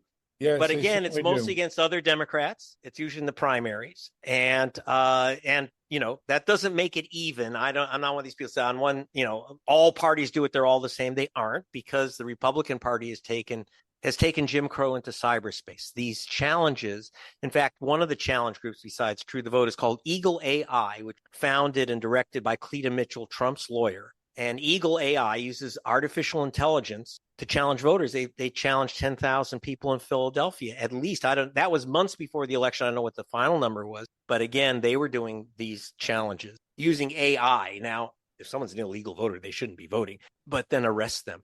If they really have illegal voters, put them in prison. If you rob a bank, they don't close your bank account. So look at this guy was deported and he's still on the voter rolls. You mean Jose Hernandez? Really? Jose Hernandez was deported? Gee, you found a Jose Hernandez in Atlanta and then he voted again in Arizona, even though they're different middle names, doesn't matter. This is the games that are being played. And I appreciate your bringing this. It's LYNN Feinerman. Let's go to people who haven't talked yet. Ray, I don't know if you have a hand or not, but LYNN Feinerman and Julie, go ahead, please, Lynn. Yes, hi. I am wondering, because it's very clear locally and nationally that the Democratic establishment just doesn't do this work. I'm wondering if we could approach the Squad, Congressional Black Caucus, the Congressional Progressive Caucus, and begin to really push them on this issue, because these neck and neck elections are just completely fake. And I'm not surprised that they went after Greg for trying to call on election fraud, because they're screaming about it all the time, just so he won't be able to have a valid voice, or a voice that is thought of as valid. Which brings me to my last thing, and that is, in order to get the movie out further, has anybody done any legwork on getting it nominated for an Oscar? Unfortunately, we didn't make it on the Oscars. An Oscar campaign, just costs at least $1 million. It's like a political campaign, and probably for my next film, it'll be a lot easier because my producer is Leonardo DiCaprio. So, So we didn't make the Oscars, but you mentioned the Congressional Black Caucus. They have actually done quite a bit of work. I do work with the Congressional Black Caucus, and they're planning a showing of the film. Jonathan Jackson, the congressman, and Jasmine Crockett are planning to host a showing at the Congressional Black Caucus. They're not my problem. The problem we have is the Congressional White Caucus. They need to attend. I've only seen, by the way, there's no color line you don't have to be a certain color to be in the Black Caucus. The first time I went there to present to some of my material, there's this big, tall, white guy, Bernie Sanders there. He's a member of the Black Caucus. Well, he's Jewish. That counts. That counts. He's almost there. So he can't sit at either end of the bus, right? So he's driving. The issue is that we do have to, you're right, get it out there, take it to your Democratic clubs, your Republican clubs, take it to your Indivisible as taking part in these things. There's a lot of groups. Again, we're more than happy to get DVDs in people's hands, work with organizations to get the film shown.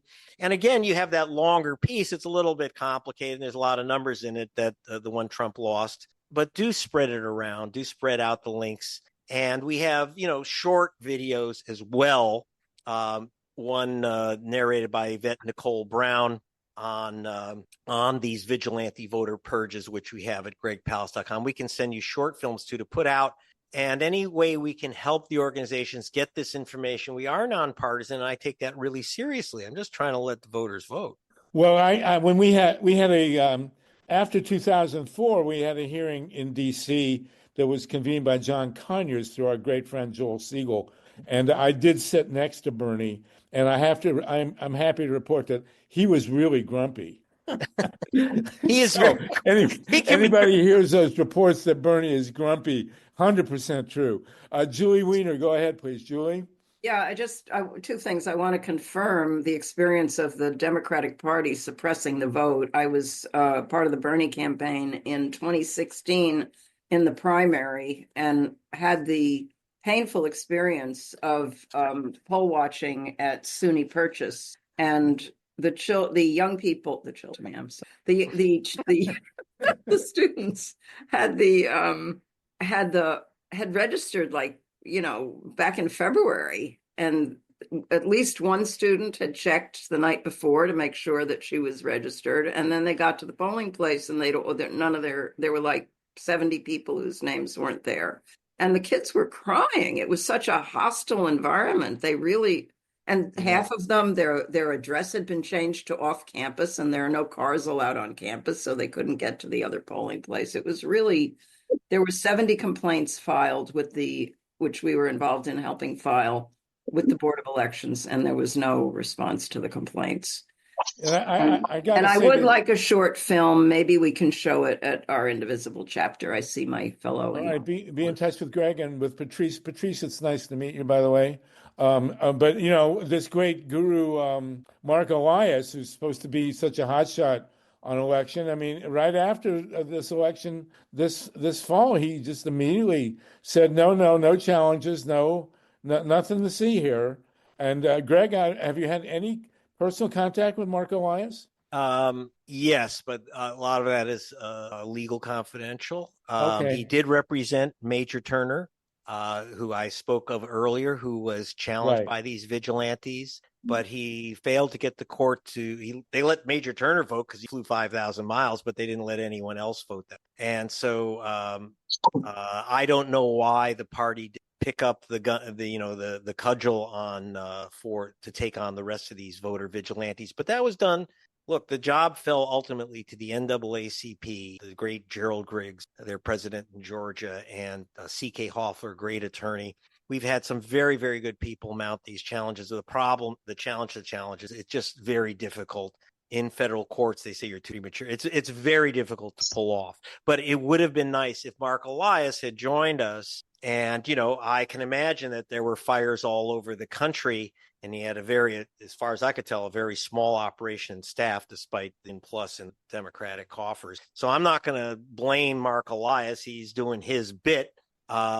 It's direction from the top, and that's the real issue. But again, I keep, I'm going to tell you again, if you're relying on any political party, Democrats or Greens or anyone else, to save your vote, that ain't going to happen. You save your vote, take part with the activist voting rights organization, spread around the messages, spread around the links, spread around the films, spread around the story, because look, the voting rights movement of the 60s was not promoted by the Democratic Party until they had no choice. I mean, it was the Democratic Party, which was the party of Jim Crow. So when they did switch, but they were forced to switch. That's all. Right. When the public gets ahead of them, then the leaders will follow when the public gets ahead. Well, it's like that statement from Will Rogers that he said, I'm not a member of any organized political party. I'm a Democrat. We have someone new. Julie, did you want to Yeah, there or- was just one more quick thing. If there Yeah, are go ahead, people, Julie. Mickey, if there are people from New York State listening, or if you know people in New York State, there's a budget bill there's a proposal to add to the governor's and the legislature's budget to ban DREs and to require hand-marked paper ballots in polling places, which would save the state, county by county, it would save the state $250 million in election costs if the Express Vote Excel is not allowed to be used in elections, which does not allow the use of hand-marked paper ballots in polling places. So as a budget resolution, it would give $250 million more, $250 million more to the states, and prevent the near doubling of the costs of our election. 75% Julie, how can people get involved? Oh, please. Thank you for asking. Please go to citizensvotingny.org and sign up or join NYCD 16 Indivisible and join the Election Integrity Committee. And But it's here to find citizensvotingny.org and give us your contact information and we'll get back to you. And do you have an estimate of how many kickbacks the politicians might lose out on if this goes down? Yeah, I have no idea, but it's very curious that we can't get it. We can't get a hearing in the New York State Assembly's Election Law Committee. So I imagine, it's not all that amazing or surprising because the former chair of the Election Law Committee is now working for ES&S's lobbyist, David Off. The revolving door spins again. Right. Yeah. We have 114 he's people. good buddies with Oh, sorry. Thanks so much, Julie. You're Julie, welcome. Ray Lutz had I don't know if he disappeared. We have 114 people with us. I'm going to go to Mickey in a minute, but ERINNE Rochelle is new. Mickey, if you let a new person, let me get her unmuted, and then we'll go to Mickey Leader. ERINNE Rochelle, you're new. Do you want to say hi? And then we'll go to Mickey and then to Alex Williams. Hi, everybody. ERINNE Rochelle. I'm out of Houston, Texas. I wanted to ask the guests, and I'm going to preface this question by saying I am a fraud investigator. I've been investigating fraud since 2017. I am a certified fraud investigator. And I dived really deep into the employment fraud that occurred during the 2020 pandemic. And I'm not going to name the state, but one particular state, which is key of the 2020 election and that actually led to Donald Trump losing, had exponential amount of unemployment fraud. This state lost $250 million. Easy. The cases that I investigated was a little over 100 million. So I wanted to ask you, sir, did you ever or have you looked in your research the fraud or suppression measures on a micro level, not a macro look, not an overall look? I'm talking about literally a micro level where you've seen possible, I don't know, groups of people that might have turned in ballots that would not have passed due diligence in any other setting. And this is specifically in 2020 because this particular state scrapped all their due diligence laws regarding the validation of their ballots. So I just wanted to know if you had any information or if in your research, if you found any validity to a fraud claim for 2020. In terms of people filling out ballots illegally, ballot stuffing, filling out wrongful ballots and putting them in ballot boxes. I know that True the Vote and Trump, that it didn't happen. I've been in the field 25 years. I haven't seen it a single time out of billions of ballots. Not one single time. I certainly have looked for it. Not once. ERINNE, Never. do you look into forgeries? I look in it all. Yes. And the reason why I wanted to ask you that was because if this state was this lax giving out appropriating money, I mean, I was looking at cases where people in Puerto Rico, Hawaii. Did you look at the ballots? It's a very different system. Well, this is the reason why I asked you, because people like me, unfortunately, I mean, out of the state, unless I'm in the state, I wouldn't have been able to have. I don't have the resources that you do regarding investigative research. I'm only limited to what my current employer or project allows me access to, and it's usually something like LexisNexis.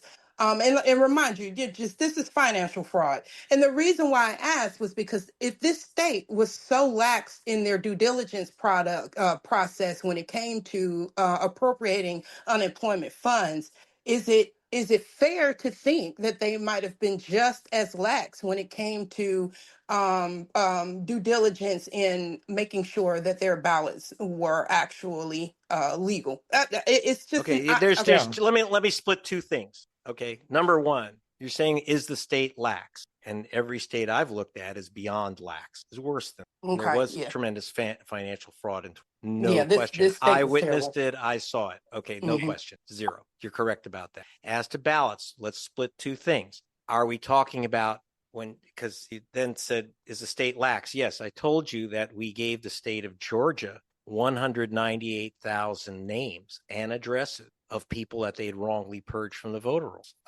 Now, you could call it lax. You can call it deliberate scheme to knock off voters they don't like. I don't know which it is. I mean, I can't tell, given the pattern. That is, they never make an accident knocking off too many white voters. So I tend to think it's systemic and systematic, but it could also just be lax and sloppy too, or as I call it vulture opportunism. I can tell you, for example, when the state of Florida knocked off tens of thousands of black men as felon voters, that wasn't how the plan began. But their algorithm knocked off those people. And then they looked at it and they said, well, why should we correct this? We got the result we wanted. So just like with the purges. So I don't know how much is deliberate, how much is lax, but don't confuse two very, very different things. One is voters filling out illegal ballots for which you go to prison, and you have state prison charges of 5 years and federal charges of 5 years. And I don't know not one single voter who's ever been caught, and there's only about 4 a year. That's it. Remember, we have billions of votes cast all over. Of the 4 a year who get caught, that's such a rare thing that someone sits there and deliberately fills out an illegal ballot, because you go to prison. They all go to prison. And the other thing is, but with the state, when it purges people, knocks people off, prevents them from voting, etc., it could be sloppy, or it could be just good old vicious Jim Crow. And they're not vicious in the old way. It's not like these people don't like black people. They just don't like the color of their vote. Listen, Aaron, you should be in touch with Greg. Greg's not hard to get a hold of, and it sounds like you've got critical expertise that you two might be simpatico. So, Greg, if you'll go to gregpalast.com or org, Greg, I don't remember. gregpalast.com. We are, though, despite .com, the Palast Investigative Fund is a 501c nonpartisan, not-for-profit organization. Okay, I appreciate that. I will reach out to you because I would love to continue this discussion. Okay, very good. Give you some more info. Thank you. Aaron, and thank you for joining us, Aaron. It's always Absolutely. good. I come as often as I can. Thank you. Well, we appreciate it. MICKI Leader, I think you're in New York. MICKI, let's get you unmuted here. And then we have Alex Williams has been waiting patiently. So go ahead, MICKI, please. Hi, everybody. How are you? We're good. Please. Okay. I had a real hard time getting connected. It took me almost a half hour. Yeah, So anyway, just go ahead, I Nikki. apologize if Julie already brought it up, but I'm part of a committee with Julie. And basically at this point, it's something that I didn't even know about 3 months ago, that the election machines, the scanners, are able to be hacked very easily. And I saw something that was... Somehow you got muted here. You're muted. Wait, Why? MICKI, okay, go ahead. Okay. I didn't touch it, so it just did it All on right, the go ahead. Okay. That the scanning of the ballots by the ESS and other Dominion machines are easily hacked. And Ray Lutz talked about it, and there's a bunch of other things that are just coming out now. Now, in our committee, we talked about why we can't get our New York State legislature, assembly people, and senators to even pay attention to the fact that this is going on. And Julie is much better at because I'm a novice in it. But in fact, we need ballots, paper ballots, and we can't take a chance on these machines. And she's the expert in knowing $250 million to go buy these machines, and then people are looking into who owns them. And at some point, it's so crooked, it's making you sick. And meanwhile, we could be doing everything we can to get people to be able to register and actually vote. What difference will it make if these crooks have already, with Musk, figured out the algorithms and the hacks to get into the little secret hole that you put into the ESS software container, and they manipulate it right, left, and center? So, we got to get them to wake up. And I just saw AOC sent a fundraising letter out about how we have to fight back. We have to this, we have to that. And I mentioned it in our call this morning. Why aren't we getting some of these very outspoken and charismatic people?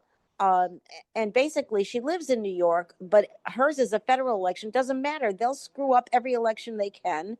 And they've been planning to do this for years, and they finally got Musk to do it. He's going all over the country doing it. And I just think we're spinning ourselves into, into gold thread, trying desperately to get elections won. And we are not having people pay attention to this technology threat.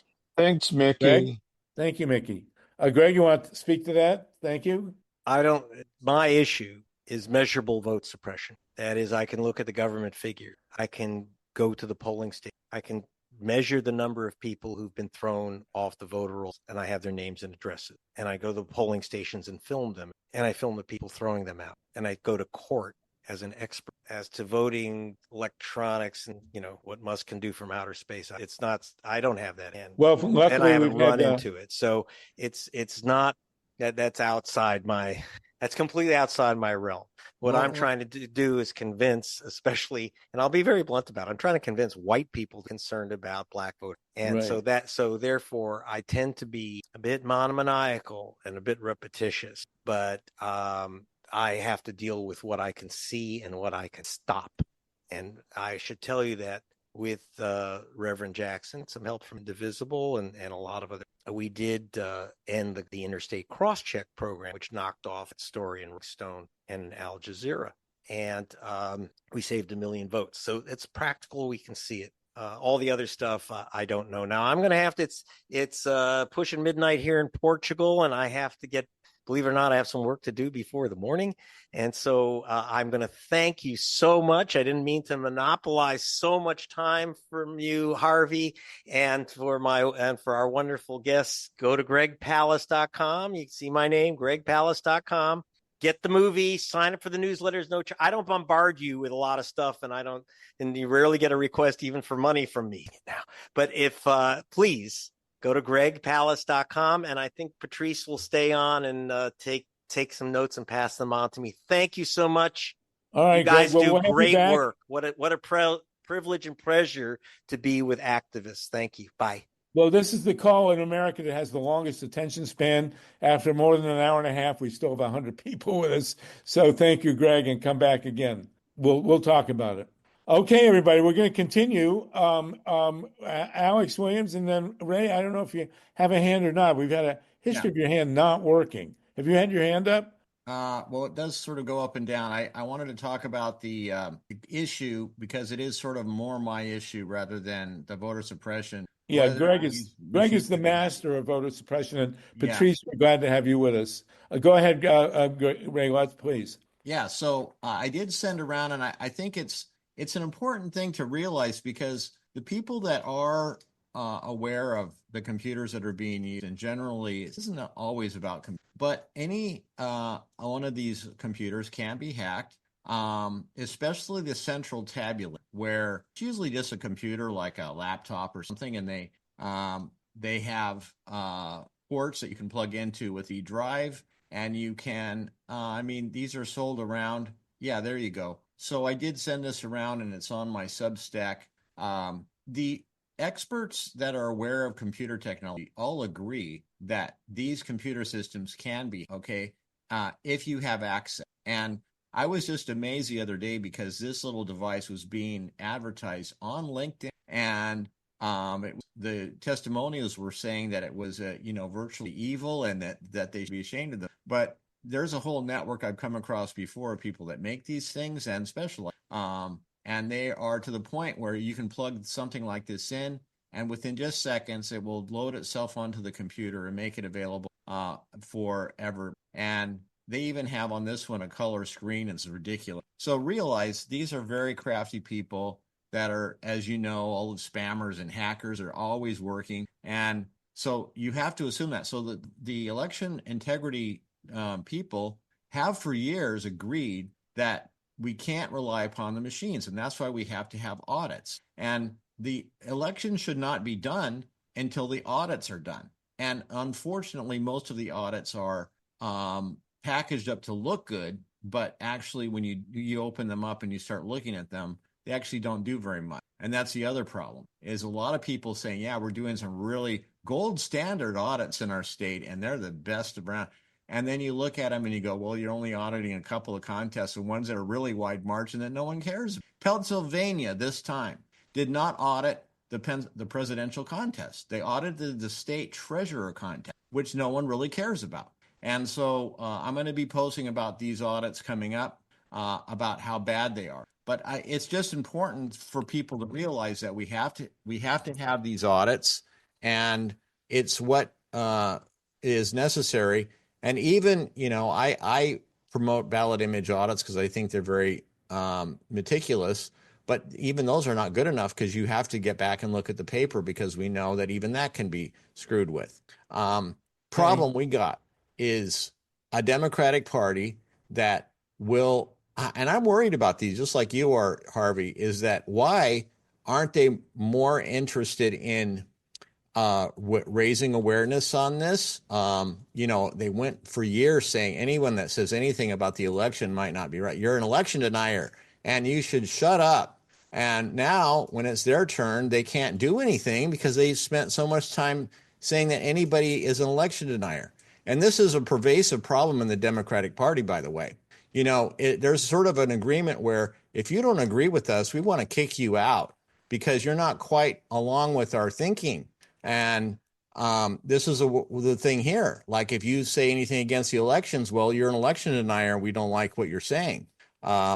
It's a big problem. And it has to do also with how the Democratic Party has basically divided itself up. And I was amazed about this when I first came across this party, because I thought, oh, well, they're going to be completely non-racial. Everybody's the same, equality for everyone. No, the Democratic Party is split up into 1 million caucuses.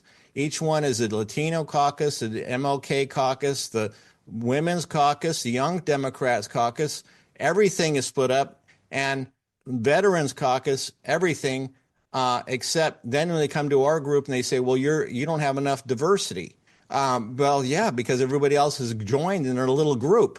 And what's with that? What's with this? It's identity politics. And then if you're not respecting that, then you're kicked out. So it's all related to the same mindset, unfortunately. And I haven't been able to get any traction on any of this election integrity stuff at all amongst the Democratic Party.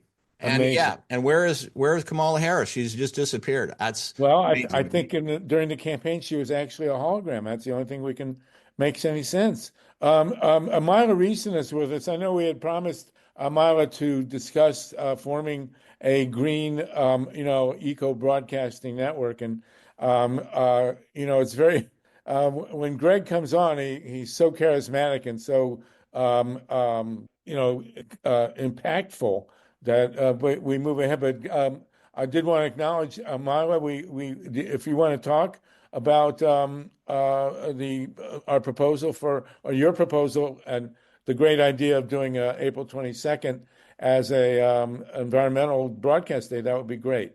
Thank you. I really didn't have anything planned, and I wasn't expecting to say anything. Okay. But I can say that I am trying to put together a whole day of environmental programming to be offered to all 5 of the Pacifica radio stations and the 250 affiliates that are associated with Pacifica.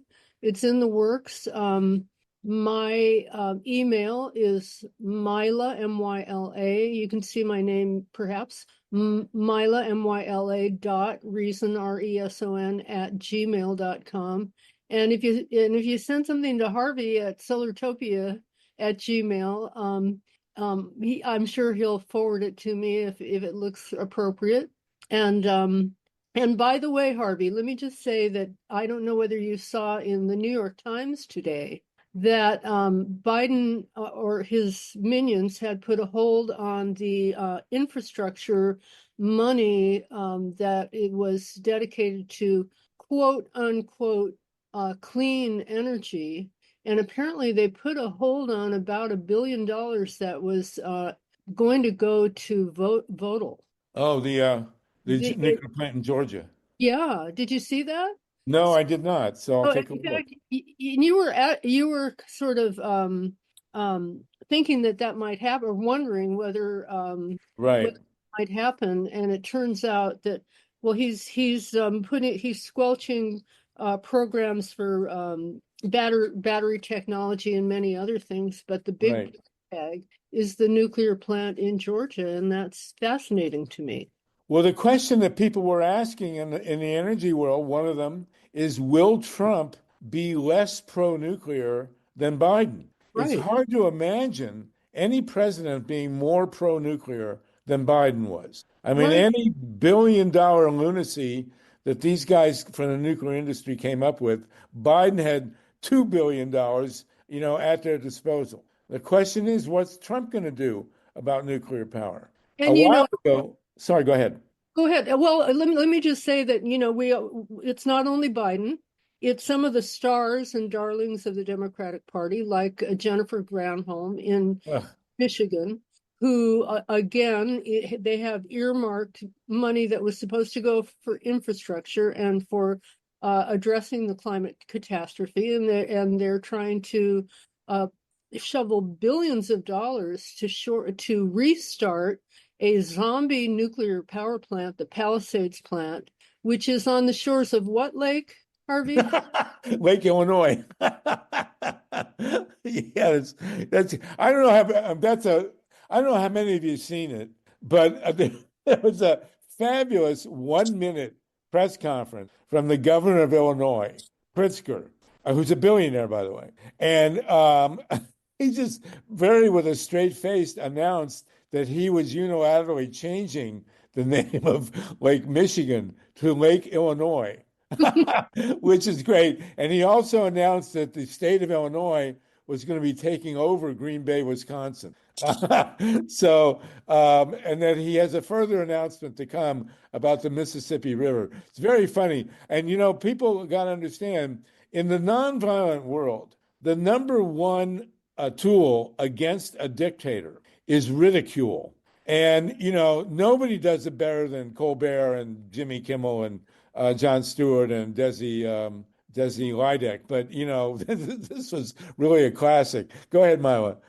Before we move on to Alex Williams, who we see now. Hi, Alex. I can't stop talking about this before I mention Gavin Newsom. Yeah, right. And that is my way of ridiculing the reckless governor of the state of California, who outrageous, was tantalized by the offer of billions of dollars of money that had been earmarked again to address the climate crisis, and decided to abrogate the agreement, the historic agreement, to shutter the Diablo Canyon nuclear power plant in 2024 and 2025, the two reactors. The first one would have been shuttered by now. Right.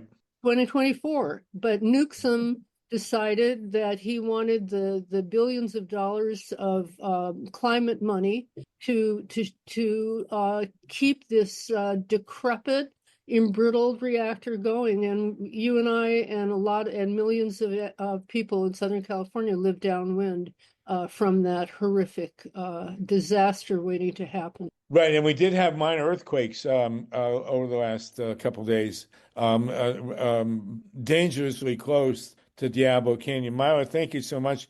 And we will meet next week, by the way. It's President's Day, but Mike Hirsch thinks we should meet, and I'm happy to do it. And we want to talk about, among other things, getting someone to declare for the presidency right now, because we need a counterpunch or whatever. I do want to congratulate the Philadelphia Eagles. It was a great game. Anyway, Alex Williams, go ahead, and then Mike Hirsch. And You anybody else, singing, we're going to sign off soon. So if you can I got just something to ask say, you, please raise your hand. Go ahead, Mila. were you singing along with Kendrick? No, I was in 24-hour fitness sitting on an exercise bike. So singing along would have been a little, I think they would have thrown me out. Alex Williams, go ahead, and then Mike. Anybody else, please raise your hand Hello? because we'll leave soon. Hello? Yes, Alex, go ahead. I kind of Well, here you are. Yeah. Yeah, I saw the Great Palace film, and actually, I'm kind of on it a second time. And my question was, how can we get more people? It seems like well, not just Democratic Party, but this whole thing gets down to kicking people off the rolls. And it's not just Black people they can do it to. If they think somebody is going to be liberal or Democratic, like younger people or whatever, they might kick them too. They do, know? yeah. Yeah, and they brought that up in the film too. But And I it's can't not understand. just Democrats. I mean, the Democrats did a great job of purging young voters in the primaries to make sure that Bernie Sanders didn't get the nomination. So it's a bipartisan operation. This is what I want to say. If you ever get a chance, watch the documentary Freedom on My Mind. It's from 1994. Okay. And it's also, and that's what I want to say. Maybe if we can bum rush the Democratic Party, well, we have to, from the bottom up, because that's what they did in Mississippi and formed the Mississippi Democratic Freedom Party, which was an alternative to the regular Democratic Party, which was all segregated. And it's kind of similar today where you have the corporate Democratic Party, which is running it, and then you have the grassroots. And like we've been saying, the grassroots kind of don't get hurt too much. So and that's because you need more people. I think if enough people either bum rush the party from the bottom or form a third party. Third party is a little hard. So yeah, I would go more toward trying to, because that's it. I mean, nobody shows up for I'm guilty of it too. The local parties it's all top down. They tell you who to vote for. We've been talking. That's what I've been listening to all this on this broadcast on right now. It's like, and Greg Palast kind of brings it out, because if you push against the grain, well, we've seen what happened with Bernie and everybody else. You somehow get kind of knocked out.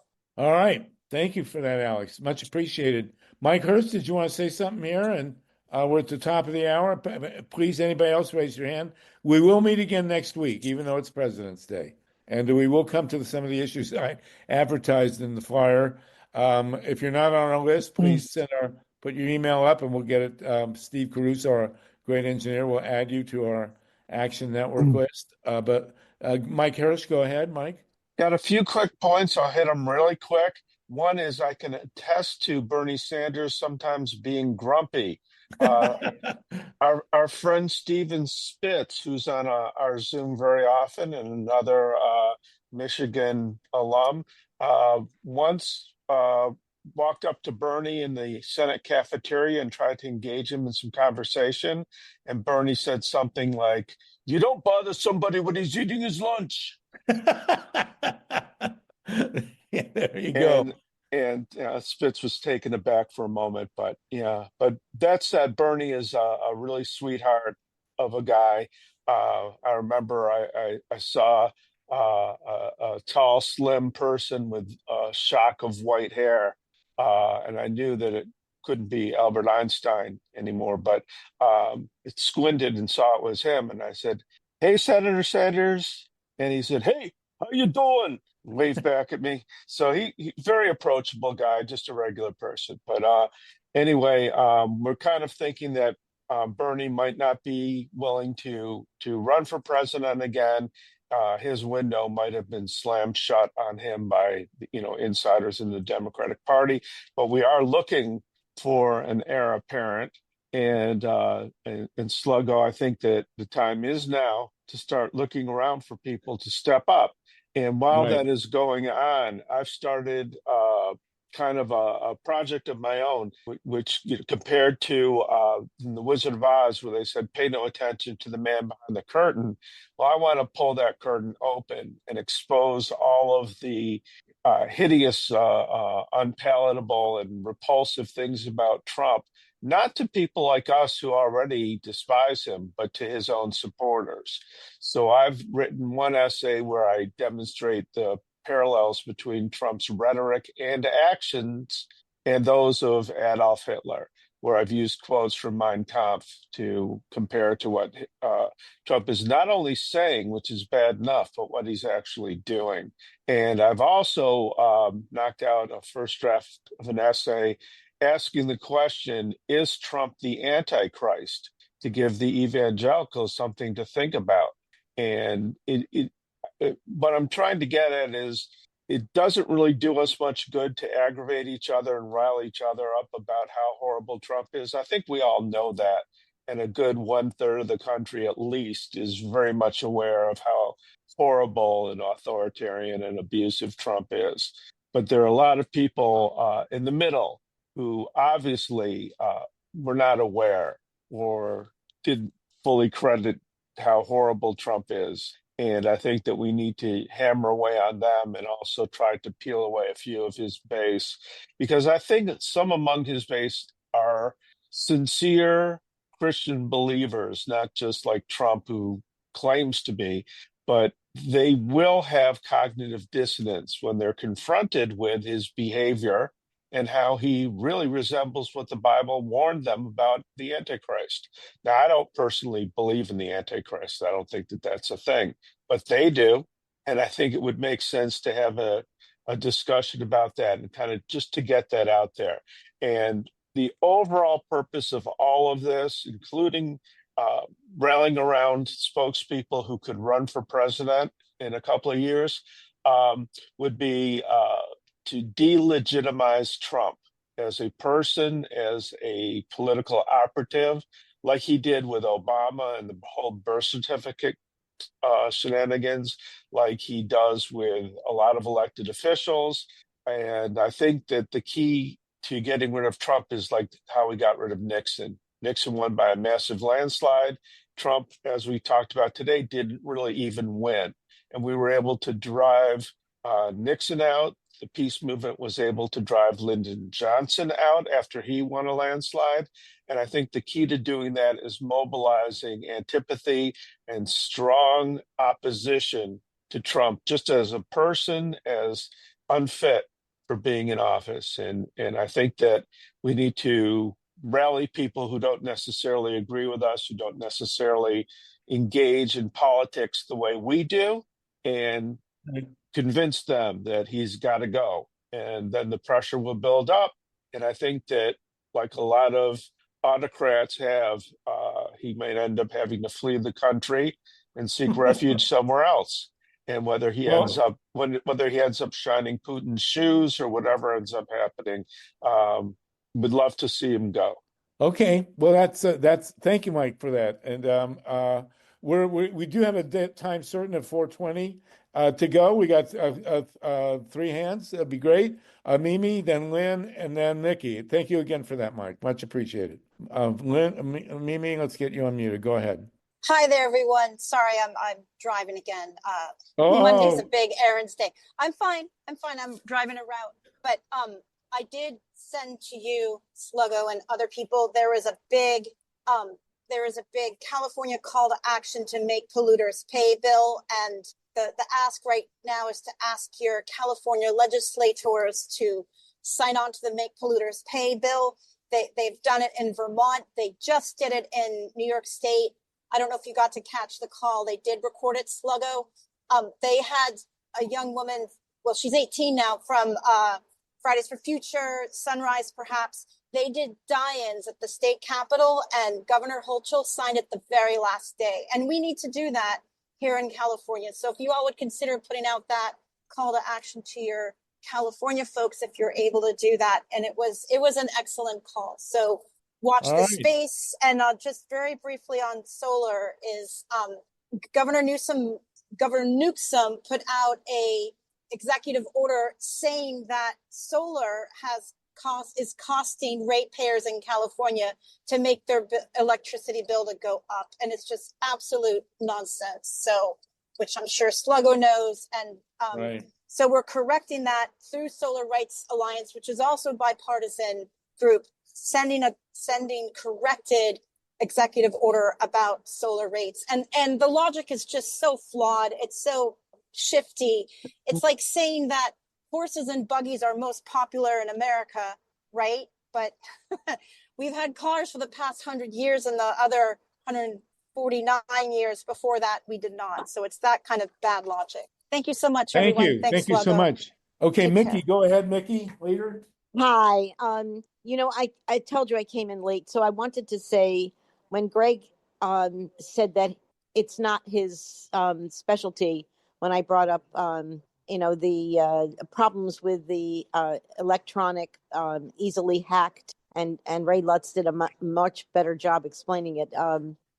Problems with the voting machines, and Julie was remarkably good about saying it's $250 million that it's going to cost in New York State alone to purchase those. And I complained already that, it's a done deal. You're not going to be able to keep, the people that come out of the Musk minions from getting in there and doing damage. So we have to really present all of this at the same time. And I mentioned this morning, isn't there a way to get on the nighttime talk shows with, if Leonardo DiCaprio is a director or producer of Greg's movie, and maybe that's the foot to get in the door and bring people who are, really spectacular and charismatic to get this. Wake up, people!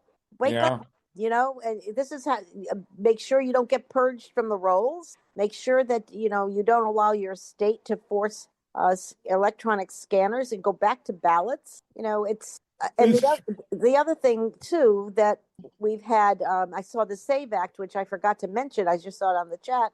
Women will have no idea if they got. I got married 56 years ago. My name is not what's on my birth certificate. They'll have no idea, and they won't have time to cure their registration. Good points. Good points. I do want to mention Robbie Webster is on with us. Robbie's a great documentary filmmaker. Good to see Robbie as a movie about the 1976 Seabrook demonstrations. It's nice to have you with us. Ruth Strauss with us. Dave Saltman, my buddy, with a tremendous resume in the news business. LYNN Feinerman, go ahead. Nicole, we're going to end in 11 minutes, so let's rock and roll. Go ahead, Lynn and Nicole. Anybody else want to say something? Now's the time. Okie doke. Per Harvey's comment about ridicule, I think we need to think way out the box, not think of making little, helping Republicans or waking anybody up or fighting being woke or anything else. I think we need to find somebody who is really our kind of person. And I would suggest that it's Stephen Colbert. I think he should run for president. That would be a step down, I think, for him. Stephen Colbert's brilliant. sister ran for Congress and she was unsuccessful, but he was involved in helping her. I actually know Stephen's older brother, and they're a wonderful family. I want Stephen Colbert for president. Well, there you go. Get the website and start the movement. You got some power, Lynn. You're very persuasive. Yeah, absolutely. Well, you're in California, Lynn, so you could go talk to Jimmy Kimmel. He'd be pretty good. Okay, Nicole Ung and then Barbara Wright. Yes. The way that they're dismantling the government, the way it is, they're following somebody teaching, saying that they want to reboot the government. And it's reminding me of what the Pol Pot did in Cambodia. They brought the country to year zero, where everybody had to leave the country and start, digging in like the whole country turned into like a vast concentration camp. There was no more schools, no more cars, no more no more commerce. Everybody had to go and dig out in the countryside. And this is what they're doing. They're breaking our whole government apart. Everything that made America successful, they're tearing it apart. They don't even know how to rebuild it, but they're just tearing it apart. Yes, I'm very good. And I will point out that I'm actually doing a piece right now that the United States is completely now out. Somebody's talking in the back. Has lost its worldwide competitiveness in four basic products, which automobiles, because we turned our back on electric cars, solar panels, which are it's just a nightmare now. AI, because we there's this the DeepSeek is going to just take again Chinese. These are all Chinese, and then the final one was very interesting is drones. If you want to look at the future of warfare, there was a very amazing New York Times piece a few weeks ago on a reporter embedded with the Ukrainian drone operators and completely changed the nature of warfare. And the United States is nowhere in any of those. So our day is done. I think Trump is a classic end of empire, Caligula, Nero kind of emperor. But we'll talk about that in greater detail next week. Again, we will meet next week, even though it's President's Day. Barbara Wright, go ahead. Anybody else? You want to get a word in edgewise? We're about to disappear. Go ahead, Barbara. What I wanted to say, I'm old school. I've been a Democrat for a long, long time. My grandmother indoctrinated me into being a Democrat when I was a little punk. And I say to anybody that's involved with the campaign, anybody that's going to run for office or has run for office, don't play the game the way the Democrats have always played it. We never seem to want to sling mud. Notice the Republicans. They'll sling mud in a heartbeat, and it won't be the whole lub-dub. It'll be just dub, and they do it. And we have got to play the game their way. And when we get somebody like Trump, I cannot fathom why Kamala Harris didn't come out and literally smear that man from Saks Fifth Avenue to the Grand Canyon for being nothing but a sexist, a sociopath, and a psychopath. And I don't care if it's city council, and I don't care if it's for Congress. We lost a congressional race because Jamie McLeod Skinner wouldn't nail Greg Walden for the fact that the people in his own county wouldn't vote for him. And we got what we got now. And let's put it to you this way. I wish I could get the salary that Cliff Bentz gets for doing nothing. It'd sure make life a lot easier. That's my comment. Well, thank you for that. Ace Hoffman is with us. Ace, we hope your health is good. One of the great activists, along with Ray Lutz, on the nuclear issue. Very disturbing to hear that this great Democrat, Gavin Newsom, is supporting nuclear power. I heard rumors that AOC was in flirting with it. So we got to deal with that. Eileen Proctor, good to see you. Seeing no further hands, and it being 4:15, it's been a great time. I want to thank Greg Palast and Patrice for coming on with us. This is our 211th show. I like to call them gatherings. We started with election protection, and we're going to continue with that, as well with the conversion, as Myla Reeson knows, to a totally green-powered Earth. So we will meet next week, even though it's President's Day. I will probably want to take one off in March instead. So we will do that. Good to see everybody. James Brown, good to have you with us. We love your music. And we'll see everybody else. And CB Buckley, you're wearing a wicked hat. You need to be green next time. You're very blue right now. So I like it. It's great to look at you. And everybody, no nukes. We'll see you in Solartopia. Okay? Take care. No nukes. And thank you, Steve Caruso, for your engineering. You're fabulous. We really appreciate it. I All right, got you help. guys.